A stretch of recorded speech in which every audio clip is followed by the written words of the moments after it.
российская внешняя политика исходит из того, что сейчас идет процесс переформатирования мира, переформатирования политической ситуации во всем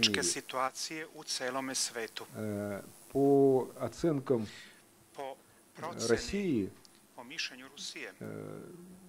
мировая не только экономика, мировая политика, мировая система капитализма находится в глубоком кризисе. И сам процесс фуnkционирования этой системы, механизм функционирования этой системы не позволяет выйти из этого кризиса, не позволяет двигаться вперед, не позволяет капитализму развиваться дальше. И западные страны, прежде всего Соединенные Штаты, постоянно ищут стимул и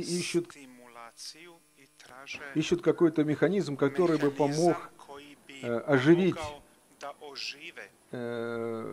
капиталистическую систему и идти дальше. На этом пути возникает угроза, с одной стороны, нарастания мощи Китая, а с другой стороны,